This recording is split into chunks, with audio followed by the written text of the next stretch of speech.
Bomb bay doors open. Bombs away! At 0530 hours on December 21st, 1944, Brigadier General Anthony McAuliffe stood in the frozen basement command post in Bastogne, Belgium, watching German Panzer tanks position themselves for an assault that would determine whether his surrounded forces survived the next 48 hours. McAuliffe commanded all Allied forces in Bastogne. The 101st Airborne Division, Combat Command B of the 10th Armoured Division, tank destroyer battalions, artillery battalions, scattered engineer units, stragglers from shattered divisions. Approximately 18,000 men surrounded by 3 German divisions, 46 years old, from Washington District of Columbia, West Point graduate who finished in November 1918. He was the division artillery commander, not the division commander. The actual commander, Major General Maxwell Taylor, was in Washington attending conferences. Command had fallen to McAuliffe by default. The Germans had surrounded the town completely that morning, cutting all 7 highways. McAuliffe's forces were outnumbered 5-1, low on ammunition, no winter clothing for most men, temperatures dropping to -15°C, and the nearest Allied reinforcements were 60 kilometers away, fighting through German lines to reach them. The German Panzer divisions, 2nd Panzer, Panzerlehr, and 26th Volksgrenadier Division were closing the ring. Their mission was to capture Bastogne Road Junction and push west to the Meuse River and Antwerp. Hitler's last desperate offensive in the west. Everything depended on speed, on seizing those crossroads before American reinforcements arrived. But here's what the Germans didn't understand. What they thought was a trap was actually the worst tactical mistake of their entire offensive. By surrounding Bastogne instead of bypassing it, they were about to concentrate their armor into a killing zone that would cost them the equivalent of 5 divisions and any chance of reaching their objective. McAuliffe knew this because 2 days earlier, on December 19th, he'd explained to his regimental commanders exactly why getting surrounded at Bastogne would destroy the German offensive. And what happened in the next 8 days would prove McAuliffe right, would destroy Germany's last armoured reserve in the West, and would turn an apparent disaster into one of the most decisive American victories of World War II. The first American unit destroyed by the German offensive was the 106th Infantry Division on December 17, 1944. McAuliffe received reports about their collapse while he was still moving north from France. The 106th had been holding the Schnee Eifel, a ridge along the German border. Green Division, newly arrived, positioned in the quiet Ardennes sector for seasoning.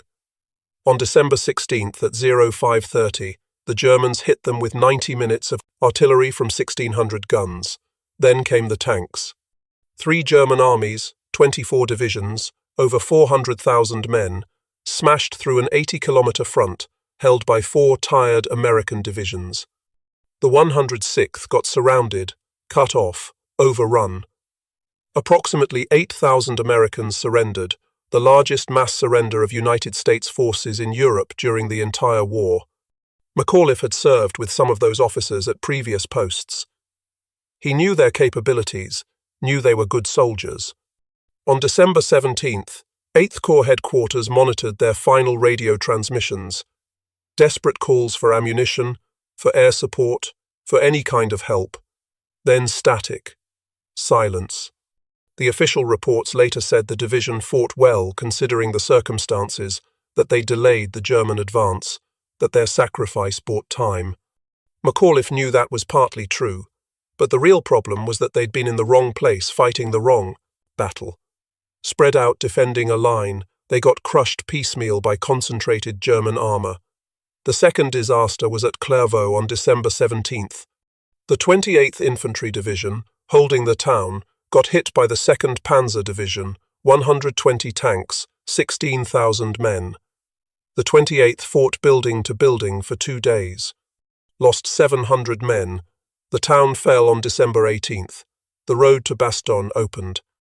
By December 19th, McAuliffe had watched 2 American divisions get destroyed from his position at Camp Mormelon in France, had seen intelligence reports showing the German breakthrough rolling west, apparently unstoppable.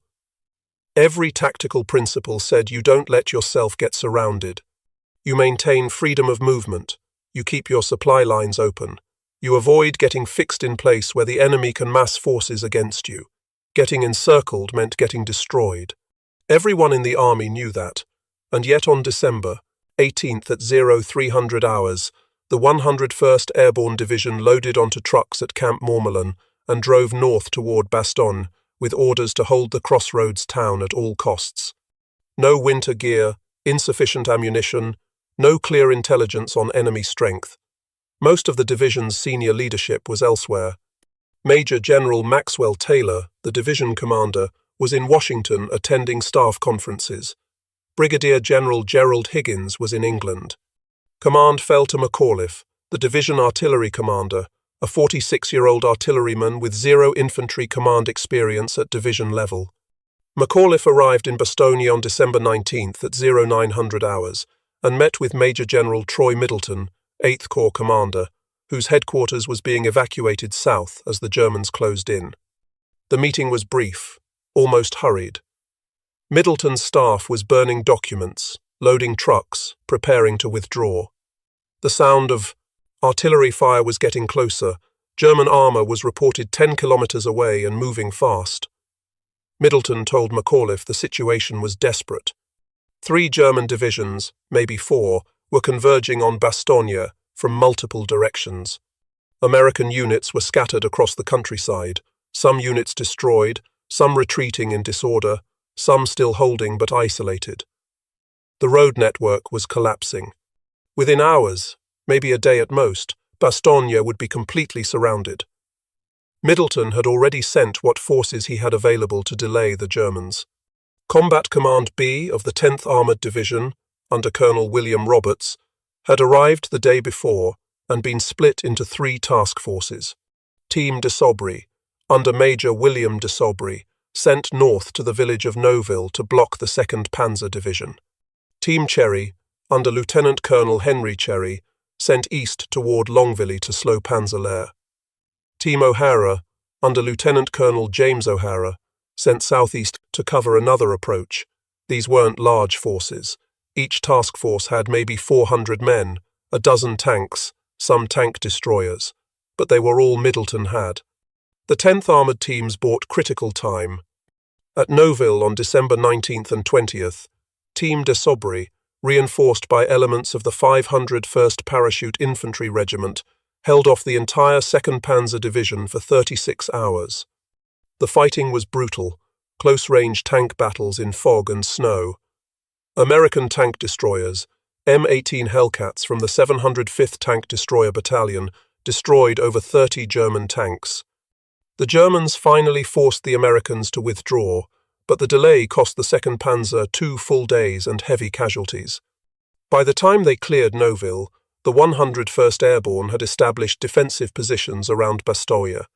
Team Cherry at Longville got surrounded and largely destroyed, but not before causing more delays and destroying several German vehicles. Team O'Hara at Warden fought from December 19th through December 22nd, conducting a fighting withdrawal that further slowed German advances. These small unit actions, desperate defensive stands by outnumbered forces, bought the hours that McAuliffe needed to position the 101st. Middleton needed the 101st to hold Bastogne long enough for other forces to organize a counterattack. McAuliffe asked how long he needed to hold. Middleton said he didn't know. Maybe 3 days, maybe a week, maybe until they all died. McAuliffe said they'd hold. Then Middleton said something that McAuliffe would remember clearly decades later. Middleton said, "Don't worry about getting surrounded. If they surround you, you'll have them right where you want them." At the time, McAuliffe thought that was command optimism, the kind of thing officers say to keep morale up. But 3 hours later, after surveying the terrain and studying the road network, McAuliffe realized Middleton was absolutely right. Getting surrounded at Bastogne wasn't disaster. It was opportunity. December 19th, 1400 hours. McAuliffe gathered his regimental commanders in a basement in Bastogne. Lieutenant Colonel Julian Ewell, commanding the 501st Parachute Infantry Regiment. Lieutenant Colonel Steve Chapuis, commanding the 502nd. Colonel Robert Sink, commanding the 506th. Colonel Joseph Harper, commanding the 327th Glider Infantry. Plus Colonel William Roberts from 10th Armoured, the artillery commanders, the staff officers. The room was crowded, cold, lit by one bare bulb. McAuliffe spread a map on the table. Bastogne sat at the centre where 7 roads converged. Everything in the Ardennes road network ran through this town. North to south, east to west, you couldn't move large mechanized forces without using Bastogne's roads. McAuliffe pointed at the map and explained what was about to happen and why it would work in American favour. The Germans need these roads more than we do. Their entire offensive depends on speed. They have maybe 4 days to reach the Meuse River before we can bring enough forces to stop them. 4 days to cover 80 kilometres through terrible terrain in winter. They can't do it cross-country with armour. They need the roads. All the roads run through here. Right now, McAuliffe continued, the German Panzer divisions are racing west, trying to bypass us. 2nd Panzer Division to the north, Panzer Lehr to the south. They want to leave us behind, let the infantry divisions deal with us later. But they can't. Because every ton of supplies, every litre of fuel, every ammunition truck for their spearhead divisions has to come through this road network, and we're sitting on it. When they surround us, they're not trapping us. They're committing forces to hold us in place, forces that should be racing west. Every tank they put around our perimeter is a thrusting tank that's not reaching the Meuse. Every artillery battery they position to attack us is artillery that's not supporting their advance.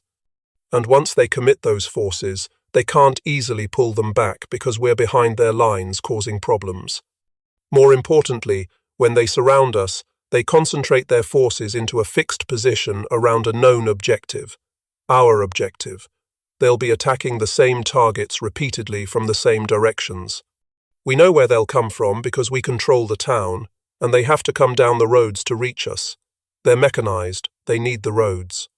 We can prepare defensive positions, pre-range our artillery, position our anti-tank weapons exactly where we need them.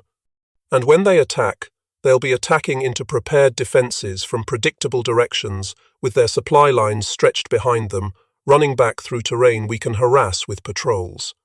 They'll have to protect their flanks, guard their rear, defend their supply routes. Meanwhile, once our reinforcements break through, we're already positioned in the perfect place, right in their rear, cutting their supply lines permanently. Lieutenant Colonel Ewell asked what happens if the reinforcements don't break through. McAuliffe said, then we all die, but the Germans won't reach the Meuse either, because they'll have wasted too much time and too much combat power trying to take this town. Either way, the offensive fails. The question is whether we survive to see it. The briefing ended. The officers left to position their units. McAuliffe understood the plan intellectually, but emotionally it still felt wrong. Getting surrounded felt like disaster, but Middleton had made one point McAuliffe couldn't argue with. In 2 days, he'd watched 2 American divisions get destroyed fighting the wrong way. Spread out, trying to defend everything, they defended nothing. The 106th got overrun because they couldn't concentrate their forces. The 28th got crushed because they tried to hold towns that didn't matter strategically. Bastogne mattered. And defending one town with concentrated forces was better than defending 100 kilometres of line with scattered units that couldn't support each other. December 20th, noon. The Germans closed the ring. All 7 highways cut. Bastogne completely surrounded. The perimeter wasn't circular, wasn't neat. It followed terrain, used villages as strong points, covered about 26 kilometres of defensive positions, manned by approximately 18,000 American troops, counting the 101st. The attached armour and tank destroyer units, the artillery, the stragglers and support troops Colonel Roberts had organised into Team Snafu. The defensive scheme worked because McAuliffe understood what the Germans would do. They'd probe for weak spots, find one, concentrate forces, try to break through to the centre of town. But the American defence wasn't trying to hold every metre of ground. It was designed to absorb attacks, channel them into kill zones, destroy them with firepower. Ground could be given up temporarily as long as the defense maintained coherence and the artillery kept firing. The 501st Parachute Infantry under Lieutenant Colonel Ewell held the eastern perimeter from the railroad near Luzery southeast to Marvy. The 506th under Colonel Sink held from the railroad northeast to Foy. The 502nd under Lieutenant Colonel Chapuis covered the northwestern sector from Foy to Hemrule. The 327th Glider Infantry under Colonel Harper had the longest, thinnest line running from the 502nd's left flank all the way around south to Marvy. Behind all of them, positioned centrally, 3 battalions of 155mm howitzers commanded by Colonel Thomas Sherburne. The artillery could fire in any direction, had pre-registered in concentrations on every likely German avenue of approach. When infantry commanders called for fire, the shells arrived in minutes, landing exactly where needed. The Mobile Reserve, about 40 tanks from Combat Command B of the 10th Armoured, survivors from the teams that had delayed the Germans, now regrouped and positioned centrally where they could respond to any breakthrough. The first German probe came at 1500 hours on December 20th. A company of infantry from the 26th Volksgrenadier Division advancing up the road from the south toward positions held by the 327th Glider Infantry. The Americans let them approach to 200 meters, then opened fire. Machine guns, rifles, mortars. The attack broke in 8 minutes. The Germans pulled back, leaving 32 bodies on the road. American casualties from that engagement, 3 men wounded, 1 seriously. They'd stopped a German company with 3 casualties because the Germans had to come straight up the road into prepared positions. McAuliffe, monitoring the radio traffic from his command post, started to see what Middleton meant. The second attack came at 1730 hours. Heavier. 2 companies with tank support. 6 Mark IV Panzers advancing on the 501st sector near Neffe. They made it to 150 meters before American anti-tank guns, M18 Hellcats from the 705th Tank Destroyer Battalion, opened fire. 3 tanks destroyed in 90 seconds. The others pulled back. The infantry retreated. American casualties, 5 wounded, 1 Hellcat damaged. German casualties, estimated 80 killed. 3 tanks destroyed, the attack completely stopped. And the Germans hadn't learned anything useful about American positions because they'd all died or run before they could report back. Tomorrow, they'd likely come at the same place the same way, and the Americans would be ready again. By December 21st, McAuliffe realized the defense of Bastogne wasn't about holding ground. It was about destroying German units faster than they could be replaced. Every failed attack cost the Germans men and equipment they couldn't afford to lose. Every hour they spent attacking Bastogne was an hour their spearhead divisions weren't advancing west. The Germans were bleeding themselves against fixed defenses while accomplishing nothing. The real problem was supplies. Bastogne had been a supply depot, but most of the stocks had been evacuated south before the Germans surrounded the town. The 101st arrived with minimal ammunition, almost no medical supplies, limited food. By December 21st, ammunition was rationed. Artillery was limited to 10 rounds per gun per day. Automatic weapons were restricted to short, aimed bursts. Every shot had to count because there weren't many shots left. Food was worse. The division had brought approximately 2 days of K rations. By December 21st, the Kamsley.com, men were on half rations. By December 22nd, quarter rations. Temperatures stayed below freezing. Men were hungry, cold, exhausted. Most didn't have winter uniforms. They wore every piece of clothing they could scavenge from abandoned positions, from casualties, from civilians who had fled the town. Medical supplies were nearly gone. The division's main medical company had been captured on December 19th when a German patrol overran the division's service area south of Bastogne. Most of the surgeons, most of the medical equipment, most of the morphine, all captured. The division aid stations were operating with whatever they'd grabbed before leaving Camp Mormelon. Not enough. Wounded men died from treatable injuries because there weren't enough medical supplies to treat them properly. On December 22nd at 1100 hours, 4 German officers approached the American lines under a white flag near the 327th Glider Infantry's sector. They carried a message from General der Panzertruppen Heinrich Freiherr von Luttwitz, commanding 47th Panzer Corps. The message demanded surrender. It said the American forces were surrounded, outnumbered, cut off from supply.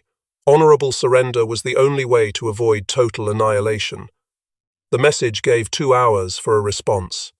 The German message was brought to McAuliffe's command post. He read it, looked at his staff, and said one word: nuts. His operations officer, Lieutenant Colonel Harry Kinnard, asked what he meant. McAuliffe said, "I mean nuts, that's my response. Tell them to go to hell, we're not surrendering." Someone asked if he was serious. McAuliffe said absolutely. The written response went back to the German officers, to the German commander. Nuts. The American commander. The German officers asked what it meant. Colonel Harper, who escorted them back to German lines, told them it means go to hell. The Americans aren't giving up. Von Luttwitz was not amused. He'd Koning offered honorable terms, expected a serious response. The refusal meant the Germans would have to take Bastogne by force, which meant committing even more resources to the siege. Von Luttwitz pulled the 2nd Panzer Division back from the western advance and ordered it to help capture Bastogne. He pulled elements of Panzer Lehr back. He reinforced the 26th Volksgrenadier Division. By December 23rd, the Germans had concentrated 3 full divisions around Bastogne, exactly what McAuliffe wanted. 3 German divisions that should have been racing toward the Meuse were instead sitting outside Bastogne preparing attacks that would fail. December 23rd, 0800 hours. The weather cleared. For the first time in a week, the sky was blue. McAuliffe looked up from his command post entrance and saw what every soldier in Bastogne had been waiting for. Aircraft. American aircraft. C-47s, dozens of them, flying low over the perimeter, dropping supply, bundles by parachute. The bundles fell across the defensive perimeter. Ammunition, medical supplies, food, plasma. The resupply operation was massive. 241 C-47 aircraft participated in the first drop. They delivered approximately 144 tons of supplies. Ammunition cases, medical bundles marked with red crosses, food containers, plasma packages, all floating down on parachutes of different colors coded by contents. Not everything landed inside the perimeter. Some bundles drifted into German lines. German soldiers watched American supplies fall from the sky, knowing that every bundle that landed meant the Americans in Bastogne could fight longer. Some German units tried to shoot down the transport aircraft. American fighter escorts drove them off. The artillery received enough shells to increase their daily allocation from 10 rounds per gun to 40. Infantry units received ammunition resupply, approximately 50 rounds per rifleman, belt, after belt for machine guns. Medical stations received plasma and morphine, surgical supplies, bandages. The resupply changed everything tactically and psychologically. Men who had been conserving every round suddenly had ammunition to fight with. Wounded men who might have died from shock received plasma. The garrison went from being on the edge of collapse to being combat-capable again in one afternoon. Then came the fighter bombers. P-47 Thunderbolts, flying close support missions, attacking German positions around the perimeter. The Panzers that had been painted green and brown for summer operations stood out clearly against the snow. The P-47s dove in streams, dropping bombs, firing rockets, strafing with 50 caliber machine guns. McAuliffe watched from an observation post as 6 tanks burned in 20 minutes. The Germans tried to pull their armor back, but the narrow roads through the forest made maneuvering difficult. More tanks destroyed, more vehicles, burning, more German infantry caught in the open by strafing runs. By afternoon of December 23rd, the German attacks had stopped. Not because they'd given up, but because operating in daylight under American air superiority was suicide. They'd have to wait for darkness, attack at night when the aircraft couldn't see them. But night attacks are harder, require better coordination, achieve less surprise against defenders who know they're coming. The air support changed the psychological dynamic completely. McAuliffe's men had spent 4 days surrounded, outnumbered, wondering if anyone was coming to help. The aircraft proved someone was coming. The airdrops proved they weren't forgotten.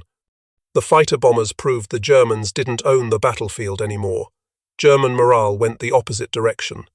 They'd been attacking prepared defenses for 4 days, losing men and equipment, making no progress. Now they couldn't even operate in daylight.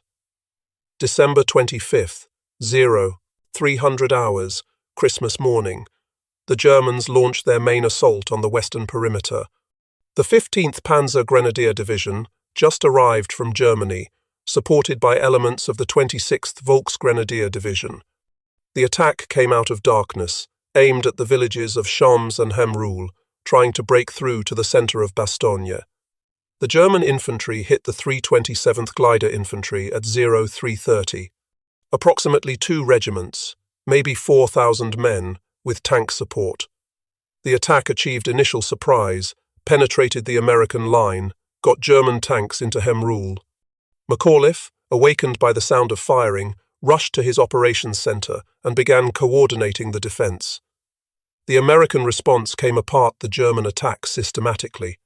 The penetration exposed the German tanks to fire from multiple directions. American tank destroyers positioned in depth engaged from the flanks. Artillery pre-registered on the approach. Routes dropped concentrations that broke up the following infantry. The German advance stopped 600 meters inside the perimeter. The tanks couldn't push forward without infantry support. The infantry couldn't advance through the artillery fire. At 0800, McAuliffe ordered counterattacks from adjacent units. Room-to-room fighting in Hemrul, grenades through windows, close-range firefights in the streets. By noon, the Germans were pulling back. All the tanks that had penetrated were destroyed or abandoned. The infantry retreated to their start lines. American casualties, approximately 300 men. German casualties, estimated 1,500, plus 18 tanks destroyed. The Christmas attack was the Germans' best chance to take Bastogne. They'd thrown everything available at one section of line, achieved surprise, penetrated the defenses, and it hadn't worked.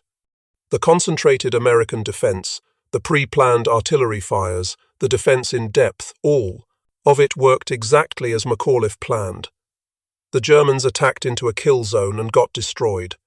December 26th, 1650 hours.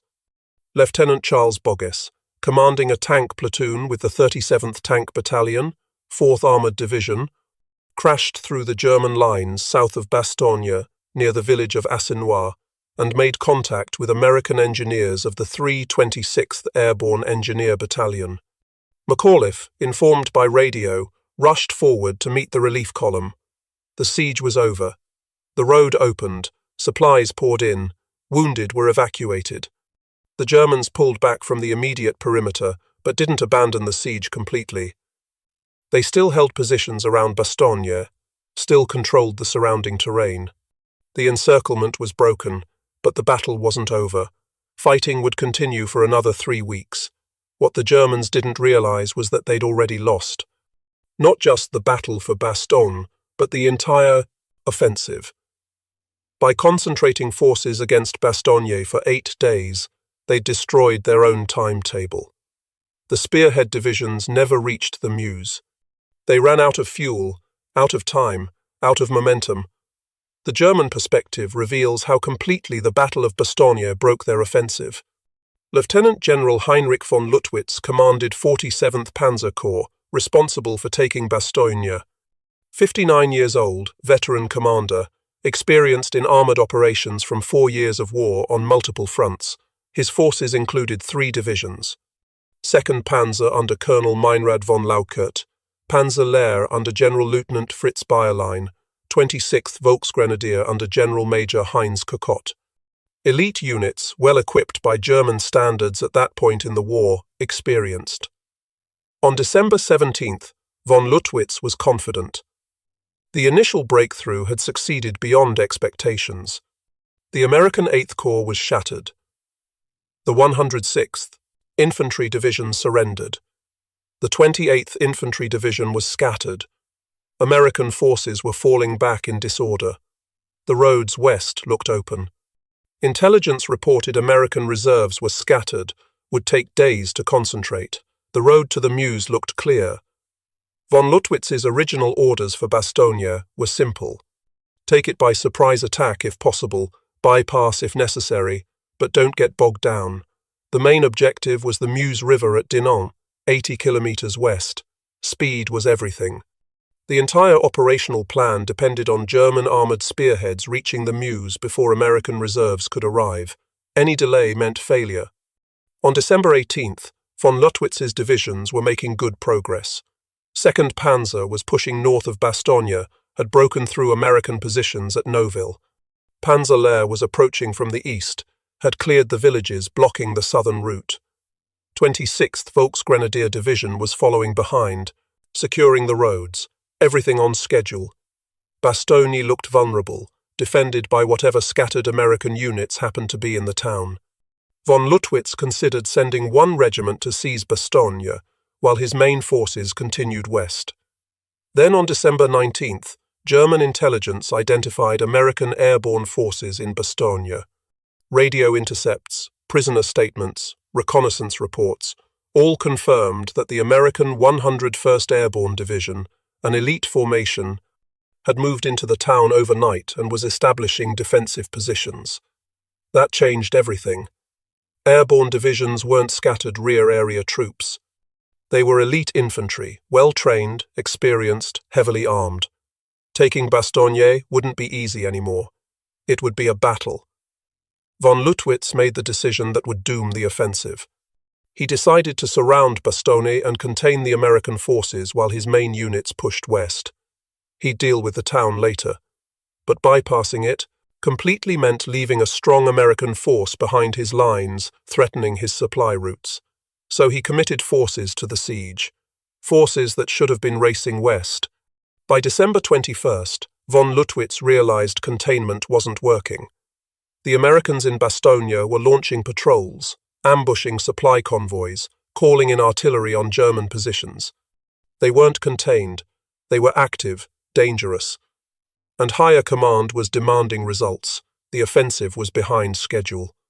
The advanced divisions were running out of fuel because supply trucks couldn't get through. Von Lüttwitz needed to take Bastogne to secure his supply lines. On December 22nd, von Lüttwitz sent the surrender demand. He thought the Americans would be rational, see they were surrounded and outnumbered, accept honorable terms. The American response: nuts, confused and then infuriated him. It meant committing major forces to reduce Bastogne by assault. Forces he needed elsewhere. December 23rd, the weather cleared. Von Lüttwitz watched American aircraft drop supplies to Bastogne, watched fighter bombers attack his positions. His tanks, painted for summer, stood out against snow. His assembly areas were visible from the air, his supply lines were being interdicted. And he couldn't do anything about it because Germany's air force was nearly destroyed, had nothing left to contest American air superiority. The attacks on December 25th cost von Lüttwitz his best assault division, the 15th Panzer Grenadier Division, bled white against American defenses. By December 26th, when General George Patton's Third Army broke through from the south, von Lüttwitz knew Bastogne was lost. But worse, he knew the entire offensive had failed. His corps had spent 9 days fighting for one town instead of advancing west. The timetable was destroyed. The Meuse was out of reach. And now the Americans controlled Bastogne, positioned in his rear, cutting his supply, lines threatening everything behind him. General der Panzertruppen Hasso von Manteuffel commanded 5th Panzer Army, the main strike force for the offensive. His plan required reaching the Meuse by December 19th. By December 21st, his spearhead divisions were still 40 kilometers short, bogged down around Bastogne. His supply lines were completely disrupted because Bastogne controlled the road network. Von Manteuffel tried to bypass Bastogne, sending 2nd Panzer and Panzer Lehr west around the town. The 2nd Panzer Division, under Colonel Meinrad von Lauchert, was supposed to be the spearhead, the division that would reach the Meuse first and secure bridgeheads for the follow-on forces. Von Lauchert was an experienced commander, veteran of the Eastern Front, confident in his unit's abilities. On December 19th, his division broke through American positions north of Bastogne and raced west with over 100 operational tanks. For 3 days, the 2nd OTEN 8 EDO, Panzer made impressive progress. They bypassed American strongpoints, avoided major engagements, focused on speed. By December 22nd, they'd covered nearly 60 kilometers, were approaching the town of Dinant on the Meuse River. Von Lauchert could see the river valley from his command vehicle. He was within 5 kilometers of achieving the operational objective that Hitler had demanded. Then everything stopped. The division's fuel trucks, supposed to be following behind on the roads through Bastogne, never arrived. American forces in Bastogne were interdicting the supply routes, ambushing convoys, calling in artillery on road junctions. The fuel that should have kept 2nd Panzer moving was burning in wrecked trucks 50 kilometers behind the front lines. On December 23rd, von Lauchert's tanks and vehicles began running out of fuel. Some units siphoned fuel from other vehicles to keep a few tanks mobile. Others just stopped where they were, waiting for supplies that never came. The division's advance, which had averaged 20 kilometers per day, dropped to 0. They sat immobile west of Bastogne, visible to American reconnaissance aircraft, targeted by fighter bombers the moment the weather cleared. On December 24th, von Lauchert received reports that American armored forces, the 2nd Armored Division and elements of the 84th Infantry Division, were moving to encircle his position. He requested permission to withdraw. Higher command refused. Hold position, wait for supplies, prepare to continue the attack. But the supplies never came, because Bastogne controlled the roads. On December 26th, the 2nd Panzer Division's spearhead, stranded near the village of Selles without fuel, got surrounded and destroyed by American forces. Major Ernst von Kochenhausen commanded the 2nd Panzer battle group at Selles. He tried to break out, couldn't, tried to hold and wait for relief. Relief never came. On December 27th, Kochenhausen abandoned his tanks and led approximately 600 men on foot through American lines. They left behind nearly all the division's remaining armor. 100 tanks, assault guns, half-tracks, all abandoned, all captured by American forces. Panzer Lehr tried to rescue 2nd Panzer, launched 2 attacks towards Selles. Both were stopped by American fighter bombers and ground forces. After the second failed rescue attempt, Panzer Lehr pulled back. The division had started the offensive with combat strength of over 15,000 men and approximately 90 tanks. By December 28th, it was down to 8,000 men and fewer than 20 operational tanks. Effectively destroyed as a combat unit. The 26th Volksgrenadier Division, which had spent 9 days attacking Bastogne, was exhausted and depleted. The division entered the battle with 17,000 men. By December 28th, effective strength was perhaps 7,000. Casualties from attacking fixed defences, from air attacks, from artillery. The division could no longer conduct offensive operations, could barely defend the positions it held. For German commanders, Bastogne represented a complete failure of operational planning. They'd assumed American forces would scatter and retreat when hit by a surprise offensive. Instead, the Americans concentrated at Bastogne and held. The Germans assumed they could bypass strong points and deal with them later. Instead, Bastogne controlled the critical terrain, the road network, and couldn't be bypassed. The Germans assumed weather would keep American air power grounded indefinitely. Instead, the weather cleared on December 23rd, and American air superiority destroyed German mobility. Most critically, German commanders realized too late that by surrounding Bastogne, they'd fallen into a trap. they thought they were besieging a trapped American force. Actually, they'd concentrated their mobile divisions around a fixed objective where the Americans could destroy them methodically with prepared defenses and air power. Every day spent at Bastogne was a day the offensive timetable slipped further behind. And once the Americans broke the siege on December 26th, Bastogne became a dagger pointed at the entire German rear area. By January 1st, 1945, the Battle of Bastogne was effectively over, though fighting continued for weeks. The Germans pulled back from immediate contact, established defensive positions at distance, tried to hold what little they'd gained. They'd lost strategic mobility. Their Panzer divisions were shadows of their former strength. The offensive had failed. The accounting of German losses around Bastogne was staggering. The 2nd Panzer Division entered the battle with 120 tanks and 16,000 men. By January 5, 1945, the division reported 28 operational tanks and fewer than 8,000 effectives. Losses: 92 tanks, 8,000 casualties. Panzer Lehr entered the battle with 57 tanks and 15,000 men. By January 5th, the division had 17 operational tanks and 7,000 effectives. Losses: 40 tanks, 8,000 casualties. The 26th Volksgrenadier Division lost 10,000 of its 17,000 men around Bastogne. The 15th Panzergrenadier Division, committed on December 25th, lost 60% of its strength in 1 week. Other units rotated through the Bastogne fighting suffered similar losses. The German Army Group B after-action report estimated total German casualties around Bastogne at over 20,000 killed, wounded, and missing, plus over 200 tanks and assault guns destroyed or abandoned. For the German military in the West, these losses were irreplaceable. Germany had scraped together its last reserves for the Ardennes offensive. When those reserves were destroyed at Bastogne and elsewhere in the battle, there was nothing left. The Panzer divisions lost at Bastogne were divisions that could have defended the Rhine River, could have slowed the Allied advance into Germany. Instead, they were gone, wrecked against American defenses in a failed offensive that achieved nothing strategically. The Americans who defended Bastogne paid heavily too, but their losses were sustainable and their victory was strategic.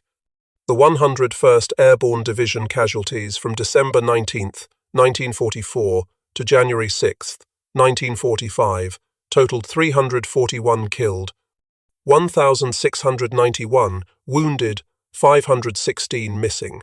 The 10th Armored Division's Combat Command B lost approximately 500 men. Total American casualties at Bastogne, approximately 2,500. But unlike the Germans, American losses could be replaced. Reinforcements were available. Equipment losses could be made good from the massive American logistics system. And the Americans had won. They'd held Bastogne, destroyed German divisions in the process, and broken the back of Germany's last offensive in the West. Brigadier General Anthony McAuliffe became famous for his one-word reply to the German surrender demand. The story of Nuts became legendary, repeated in newspapers worldwide, became a symbol of American determination. For his actions at Bastogne, he was awarded the Distinguished Service Cross by General Patton on December 30, 1944. The citation praised his extraordinary heroism, his inspiring leadership, his continuous exposure to enemy fire while directing his troops. He was promoted to Major General on January 3, 1945, and given command of the 103rd Infantry Division, his first division-level infantry command. He led the 103rd through the final months of the war in Europe, crossing the Rhine River, advancing through southern Germany and Austria. His division captured Innsbruck, Austria, and reached the Brenner Pass linking Austria and Italy. After the war, he stayed in the army, held numerous important positions. He served as Chief of the Chemical Corps, head of army personnel. In 1953, he was chosen to command the 7th Army in Europe. 2 years later, he became Commander-in-Chief of United States Army Europe, one of the most important commands in the American military during the Cold War. He was promoted to 4-star general in 1955. He retired from the army in 1956 after 38 years of service. He then worked as an executive with American Cyanamid Corporation until 1963. He also served as chairman of the New York State Civil Defense Commission from 1960 to 1963, applying his military experience in defense, planning to civilian emergency preparedness. When asked about Bastogne in later years, he always said the same thing. The 101st didn't need relief. They had the Germans right where they wanted them. He understood that the siege had worked exactly as planned, that surrounding Bastogne had been the Germans' fatal mistake, not an American disaster. McAuliffe died on August 10, 1975, at age 77 from leukemia. He was buried in Arlington National Cemetery with full military honors. His wife, his son, and his daughter are buried alongside him.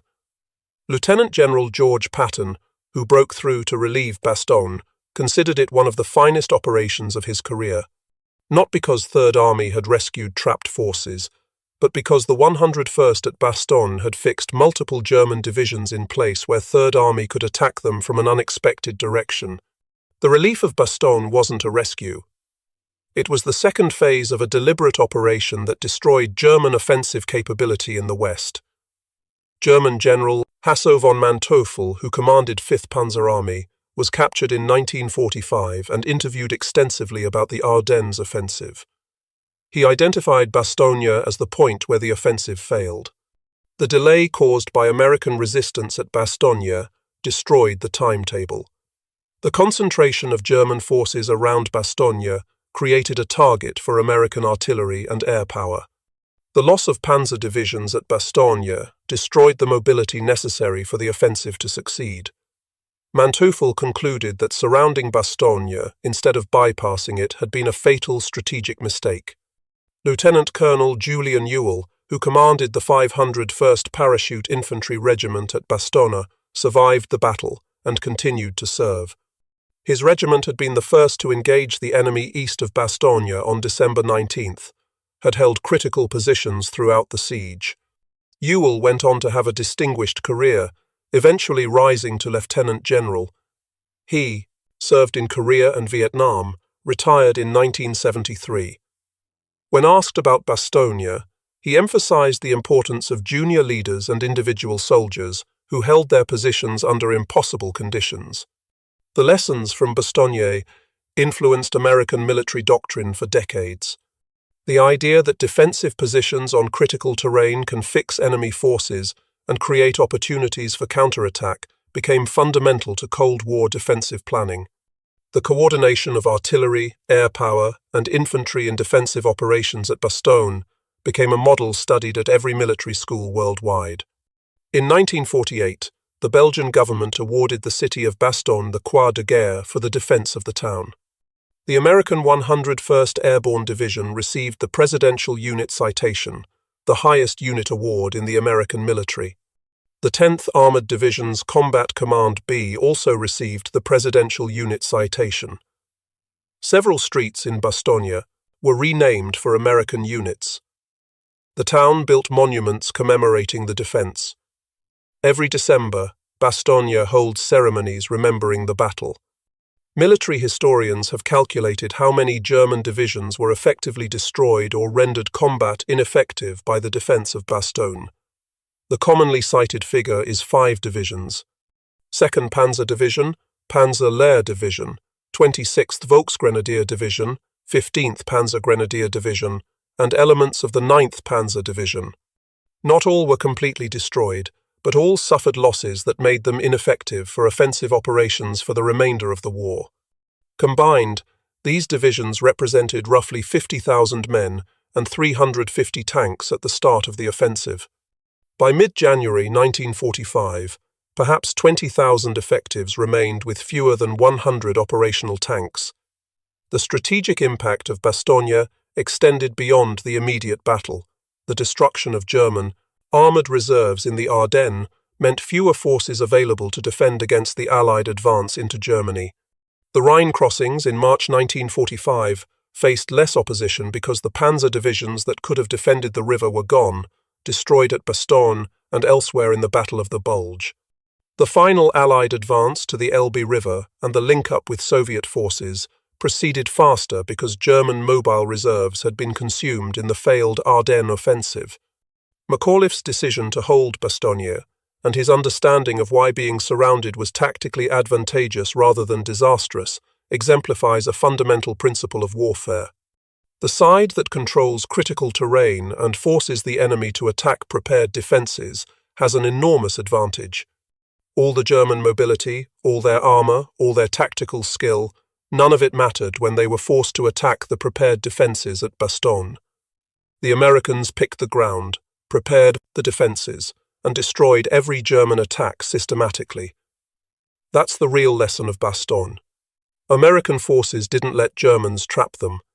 They invited the Germans to concentrate forces around a town the Americans had fortified, and then they destroyed those forces systematically with artillery, air power, and infantry fighting from prepared positions. The Germans thought they were besieging Bastogne.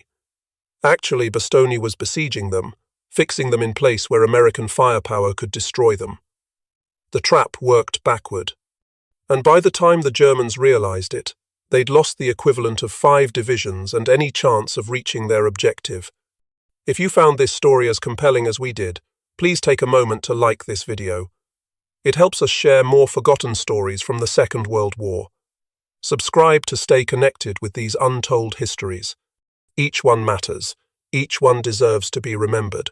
And we'd love to hear from you. Leave a comment below, telling us where you're watching from. Our community spans from Texas to Tasmania. From veterans to history enthusiasts. You're part of something special here. Thank you for watching and thank you for keeping these stories alive.